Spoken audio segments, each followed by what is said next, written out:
Viewers, இது Volkswagen polo. இந்த வண்டியில் கஸ்டமர்கிட்ட கம்ப்ளைண்ட் கேட்டுனா இக்னிஷன் மட்டும் ஆன் பண்ணினாலே, அதாவது என்ஜினை ஸ்டார்ட் பண்ணாத பட்சத்துலேயே ரேடியேட்டர் ஃபேன் ஹை ஸ்பீடில் சுற்றுங்கிறாங்க. இங்கே பாருங்கள், இக்னிஷன் ஆன் பண்ணிட்டேன்.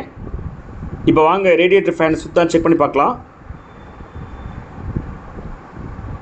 இப்போ ஓடல, கொஞ்ச நேரத்தில் ஓடுது அப்படிங்கிறாரு. ஸ்டார்ட் ஆகிடுச்சு பாருங்கள். ஹை ஸ்பீட் பாருங்கள், என்ஜினை ரன் ஆகல, ஒன்லி இக்னிஷன் மட்டும் தான் ஆன் பண்ணியிருக்கு. அதுக்கே இவ்வளோ பாருங்கள், என்ஜின்லாம் ஸ்டார்ட்டில் இல்லை பாருங்கள்.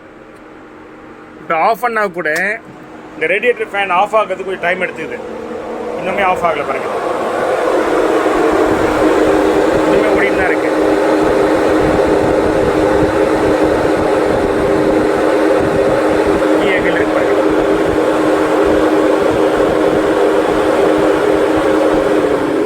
இப்போ தான் ஆஃப் ஆகுது.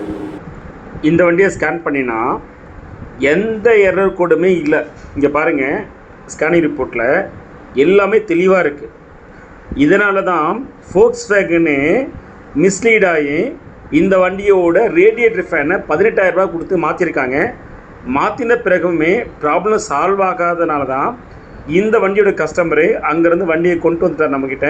இப்போ நம்ம ஸ்கேன் பண்ணி பார்த்துட்டு நமக்கு ஏற்கனவே இருக்கிற டேட்டா பேஸையும் நம்ம கன்சிடர் பண்ணி செக் பண்ணி பார்த்ததில் இந்த வண்டியோட ECM ஃபால்ட் தான் நம்ம முடிவு பண்ணியிருக்கோம். இதை தான் நம்ம சர்வீஸ் பண்ணி போட்டு ப்ராப்ளத்தை சால்வ் பண்ண போகிறோம். Let's move on.